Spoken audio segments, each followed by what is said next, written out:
In today's video, I'm going to teach you how to add a decline to sign option in DocuSign. This is a simple but powerful way to give recipients a clear method to refuse a document, while keeping your records tidy and your workflow transparent.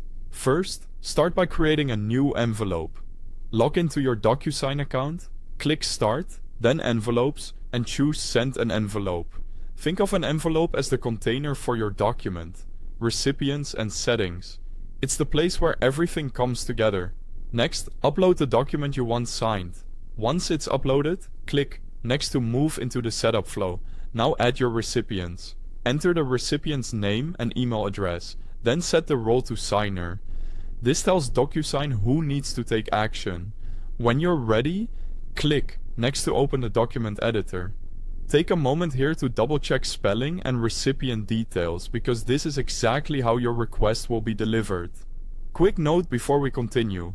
If you don't have DocuSign yet, I've placed a link to the official website at the top of the description, along with links to the mobile app. That way you can sign in on web or install it on your device and follow along. Inside the document editor, look to the left sidebar where you'll see all the available fields. Scroll down to the Actions section. This is where DocuSign stores non-signature actions like approve and decline. To add the decline option, drag the decline field from the Actions section and drop it anywhere on the document. Placing it near the signature area is common, because it's where recipients expect decision-related options. The decline field isn't something they sign, it simply gives them a clear way to refuse signing. Click the decline field and make sure it's assigned to the correct recipient. If you have multiple recipients, verify the drop-down shows the person who should see that option in their view. Assigning fields accurately ensures the right person gets the right controls. When everything looks good, review your document one more time and click Send. Your envelope is now on its way with a decline to sign option available.